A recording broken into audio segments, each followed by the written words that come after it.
Bueno, sin que aún se publique en el diario oficial, las farmacias a lo largo del país comenzaron a vender la píldora del día después sin receta médica. Esto luego de que la Contraloría tomara razón del decreto que facilita su comercialización. Para conversar sobre este tema en general, sobre la sexualidad femenina, bueno, sobre los temas que se están discutiendo hoy día, el aborto, etcétera, estamos con el doctor Guillermo Galán, quien es miembro de la Sociedad Chilena de Obstetricia y Ginecología de Chile. Bienvenido, doctor. Muchas gracias. Gracias por acompañarnos. Buenas tardes. ¿Qué es la píldora del día después? ¿Qué efecto provoca en la salud de la mujer? A la salud de la mujer, ¿sí?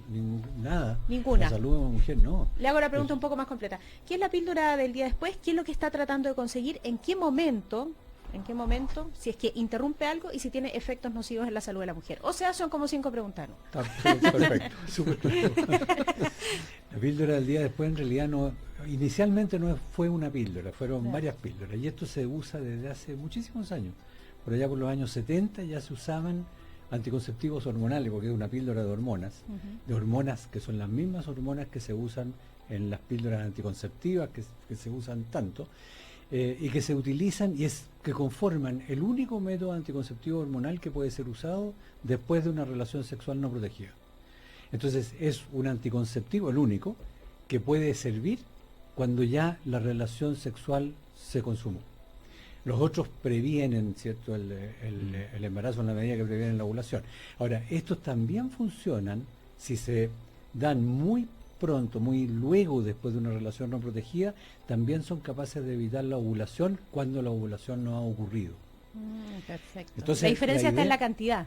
Porque uno cuando se toma un anticonceptivo se toma sí, sí, un poco. Claro. Sí, como porque esta hay un dosis de esquema, shock, ¿no? hay un esquema que se hacía con algún tipo de píldoras que se usaban habitualmente y se usaba una dosis alta de esas píldoras. Y se conseguía un efecto bastante bueno.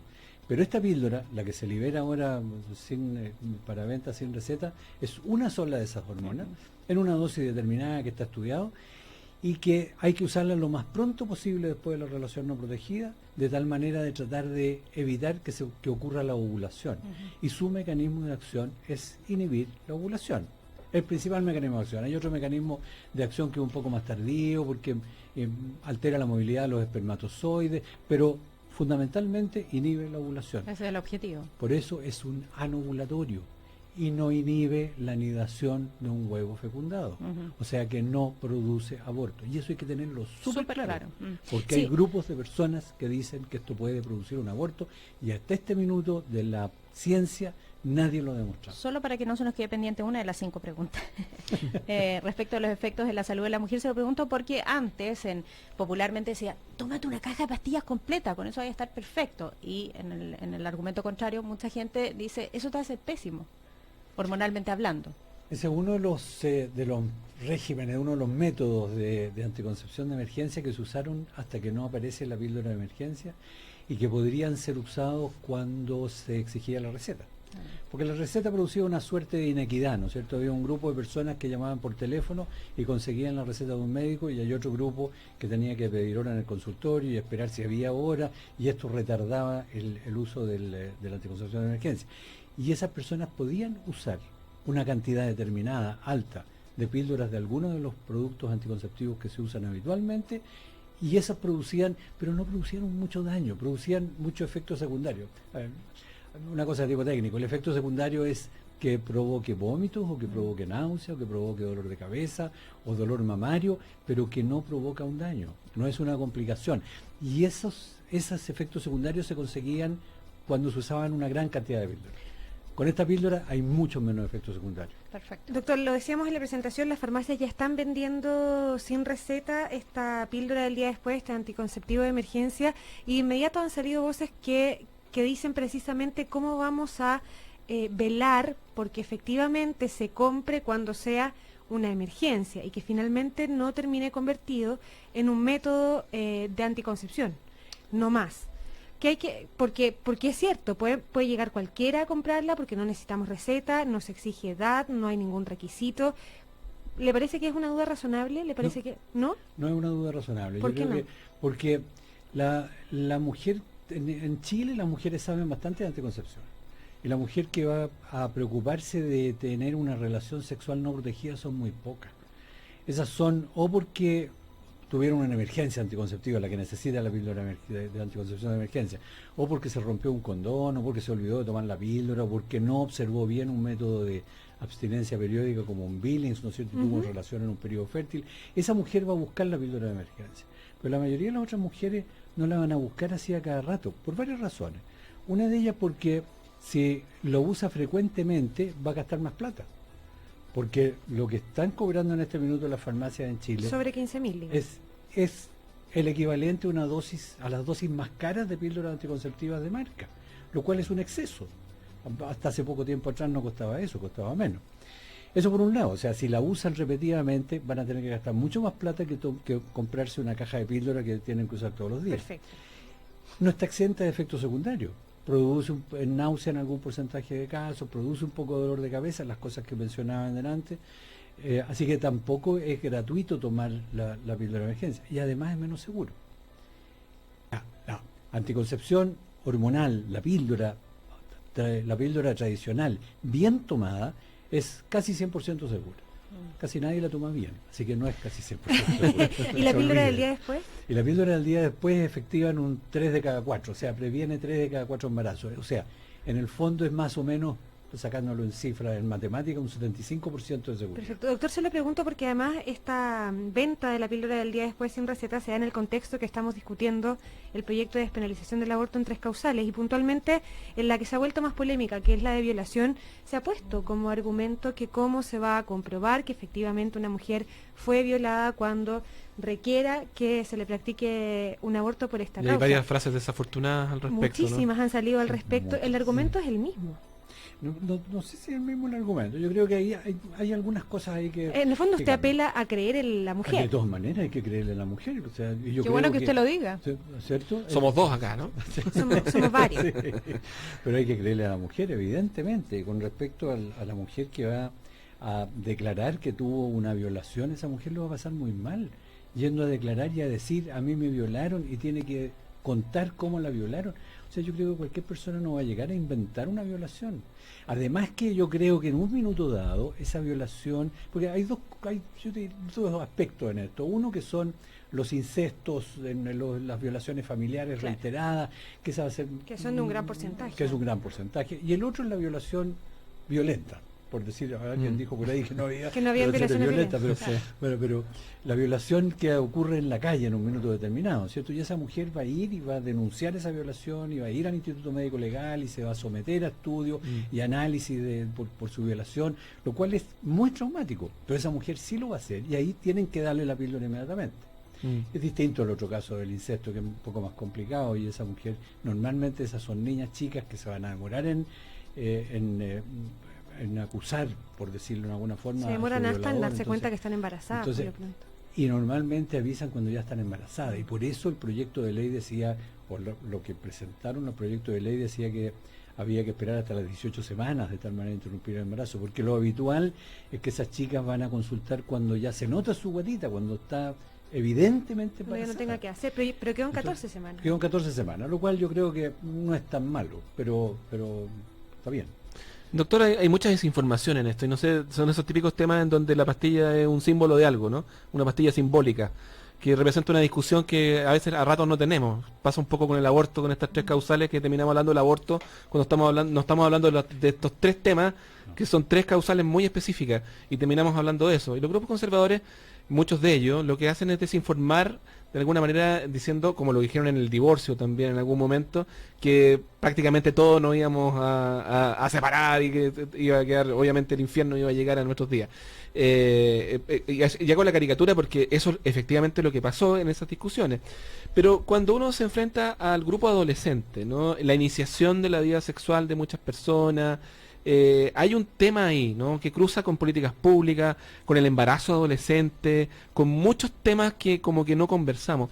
¿Qué debería informarse y cuál es la desinformación que está arriba de la mesa? Yo creo que todo esto parte muy precozmente en nuestra sociedad, muy precozmente en el colegio, porque no hay información, la educación sexual es parcial, se ocurre en algunas partes, y en otras partes hay información de educación sexual, pero una información biológica pura, donde hablan de Claro. qué es el pene, qué es la vagina, y no sale mucho de ahí. O sea, realmente no hay una educación con respecto a esto.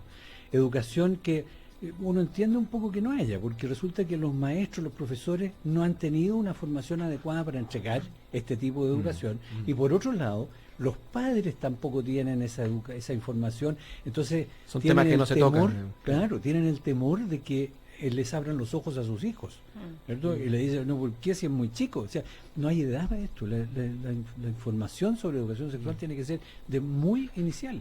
Si nosotros somos seres sexuados, somos animales sexuados. Uno de los instintos más espontáneos, uno de los instintos más instintivos, por decirlo así, ¿cierto? Es el instinto sexual.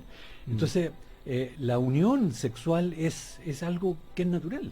Entonces, la idea es que cuando se inicie la actividad sexual, se inicie con información, con buena educación y con protección. Y con protección no solo del embarazo, sino la enfermedades o infecciones de transmisión sexual. Y ahí viene la información sobre anticoncepción, que debe iniciarse antes de que empiece la primera relación sexual, por razones obvias, O sea, obviamente tiene que haber política pública con respecto a la información primero, antes que nada. sin lugar a dudas. Ok. ¿Y no la hay? ¿Es escasa, nula? Hay muy poco. Muy Hubo unos proyectos del Ministerio de Educación en algún minuto. ¿Se acuerdan de la JOCA? Donde la JUCA fue espectacular. Sí, Yo las creo que jornadas fue de- la jornada de orientación sexual, orientación sexual, sexualidad. claro. Entonces, yo creo que eso fue espectacular en su momento, pero quedaron ahí. Y después se perdió mucho esta información. Y hace unos años atrás aparecieron unos programas del Ministerio de Educación en la cual los colegios podían comprar programas para educación sexual en 6 o 8 instituciones que los vendían con distintas orientaciones, con sus orientaciones filosóficas, ideológicas, políticas O religiosas, que son respetables si uno lo respeta. Además, con esto hay otra cosa que es importante con esto, y sobre todo con lo respecto a aborto. Nosotros no estamos obligando a nadie. Nosotros tenemos que darle a la mujer el derecho a optar, a decidir, a elegir. Y cada una es dueña de elegir lo que necesita, con una información adecuada y con un respaldo científico y de conocimiento, pero un respaldo real, no de creencias, sino con las evidencias. Nosotros somos Con la médicos, ciencia. somos con evidencia y con ciencia. Mm. Pero hay gente que habla con la creencia de que esto podría ser dañino. Oye, en todo el mundo se ha demostrado que esto no es dañino. Estamos conversando con el doctor Guillermo Galán, miembro de la Sociedad Chilena de Obstetricia y Ginecología de Chile. Doctor, quería volver a la venta sin receta de la píldora del día después, porque usted algo mencionó de los precios, y lo hablábamos también fuera de micrófono, cuando uno partía de la entrevista. ¿Qué valor tiene en el extranjero, ya que de pronto nos gusta tanto mirar hacia afuera y es un buen factor de comparación una píldora, tal vez no en los medicamentos, porque en Chile los medicamentos son carísimos en general, pero qué valor tiene la píldora del día después? Porque se está comercializando en Chile sobre los 15.000 pesos. Subió al doble después de... Exacto, decía el Colegio de Matronas que antes de que se vendiera sin receta costaba 7.000.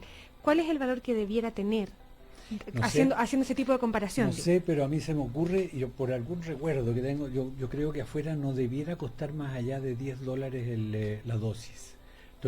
Pudiera ser que me equivoque, pero no debiera ser Que más que cerca de eso. 7.000 pesos. Eso sería alrededor de 7.000 Claro, pesos. 7.000. Que es lo que costaba antes la píldora de emergencia.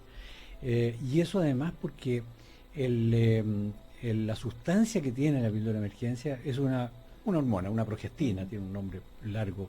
Es una de las más baratas que se usa en los anticonceptivos. Los anticonceptivos más baratos que se comercian en el mundo son los que tienen como uno de sus componentes esta progestina. Así que esta progestina se puede comprar, hasta donde yo entiendo, en el mercado farmacéutico internacional a precios que tienen que ser bajos. Porque el precio inevitablemente, y usted también lo decía, es un factor para que se use más o menos. Por supuesto, porque eso además crea una inequidad, ¿no es cierto?, en cuanto a qué población puede acceder o no puede acceder a ello. Los consultorios tienen la obligación desde hace un tiempo, de tener la píldora, pero también hay consultorios que fueron marcados por alcaldes que no estaban de acuerdo con el uso de la píldora, y había algunas comunas en las cuales no se entregaba la píldora o se bloqueaba la entrega en alguna forma, y eso produce una inequidad con respecto al otro grupo que puede ir a la farmacia y comprarla. Claro. Entonces, ahí hay una cosa que es dura, que no debiera existir. Claro. Doctor Galán, ha sido súper interesante esta conversación que hemos tenido con usted. Me gustaría también, para una pregunta final, volver al principio de la entrevista, que usted releve la información que tenemos las mujeres chilenas, la responsabilidad sobre nuestra sexualidad, el conocimiento y lo que hemos ido aprendiendo también con los años. Y eso cuando uno hace una entrevista con cualquier ginecólogo lo entiende de inmediato, porque ustedes tienen la experiencia, ustedes se sientan frente a las mujeres y conversan acerca de este tema. Y hay allí una responsabilidad súper grande, un entendimiento además de lo que es nuestro género. Entonces, ¿cuál sería su respuesta como médico, como especialista, bueno, con toda la carga además que usted tiene como ser humano, ¿no? Con sus propias creencias, cuando la discusión se lleva a un fundamentalismo tan extremo y cuando se intenta bloquear a la mujer en su poder de decisión? Porque uno puede tener sus argumentos personales, pero tal vez el de un especialista tiene otro valor, tiene otro calibre ese argumento. Yo creo que todos tenemos una posición con respecto a las cosas valóricas en la vida, marcadas por nuestra experiencia o por nuestra formación o por nuestra crianza, pero yo creo que eso no debiera marcarnos en nuestro actuar médico. Nosotros tenemos la obligación de cumplir con las necesidades y los requerimientos, sobre todo de las mujeres en este campo. Y nosotros hemos escuchado muchas voces masculinas. Prácticamente todas las voces que aparecen son masculinas. Salvo excepciones. Todo, salvo excepciones, honrosas excepciones. Sí. Pero ya hay grupos importantes de pensamiento masculino que se oponen a que la mujer decida sobre sus necesidades biológicas. Y eso es inaceptable. Así que yo creo que ahí estamos con una discusión larga. Yo participé mucho tiempo en la discusión sobre la anticoncepción de emergencia y llegué hasta el Tribunal Constitucional. A mí me tocó defender en el Tribunal Constitucional la validez científica del uso de la píldora en el sentido de que no es abortiva. Y eso, yo estaba en el Tribunal Constitucional y yo decía, hay algo raro aquí. ¿Por qué los jueces tienen que decidir si vamos a usar un medicamento que es de emergencia? Y siendo de emergencia está prohibida su venta pública. Tiene que tener una receta siendo un medicamento de emergencia. Bueno, y le retruco lo mismo, ¿por qué los políticos tienen que decidir algo así? ¿O cómo debiesen ellos decidir? ¿O en qué posición debiesen ponerse ellos? Porque se entiende, ¿no?, que son ellos los que tienen que decidir por una cuestión de legislación. Pero ¿en qué posición debiesen ponerse ellos? ¿De qué debiesen despojarse para tomar una decisión que beneficie a las mujeres y a su salud pública? Despojarse de sus posiciones filosóficas y religiosas. Y ahí debieran ejercer tiene un nombre, eso que se me olvida siempre, la objeción de conciencia. Todos podemos tener objeción de conciencia y hay que hacer valer la objeción de conciencia, pero la objeción de conciencia bien entendida. O sea, yo no estoy de acuerdo con dar la píldora de emergencia porque alguien me lo impide por mi creencia. Una objeción de conciencia personal, no institucional, ¿no? Personal. Y la objeción de conciencia dice yo no la doy, pero tengo que solucionar inmediatamente el problema a esta mujer que está voluntariamente pidiéndomela, así que tengo que mandársela a mi vecino que sí se la va a dar y le va a solucionar el problema. Pero no esconderlo y no decirle, no, tú no puedes tomar porque está prohibido o por no sé qué. Y además la objeción de conciencia debe ser personal. Esto de la objeción de conciencia institucional, la única parte en el mundo donde uno escucha es aquí en Chile. El Hospital Clínico de la Universidad Católica, por lo Exactamente. Que lo ha dicho su rector con claridad y varias veces. Absolutamente, bien definido. En Estados Unidos también hay grupos católicos que tienen lugares en los cuales no se hace una objeción de conciencia institucional. O tenemos católicos como Valéry Giscard d'Estaing, que era presidente de Francia, que dijo que su posición era defender a la mujer primero, porque antes era presidente que católico, ¿no? Exactamente. Así que bueno, esa es lo que son casos a mirar, ¿no? Sí. Son casos a estudiar y a reflexionar sobre eso. Qué interesante conversación, insisto, con el doctor Guillermo Galán, miembro de la Sociedad Chilena de Obstetricia y Ginecología de Chile. Gracias, doctor. Muchas gracias por venir, que le vaya muy bien.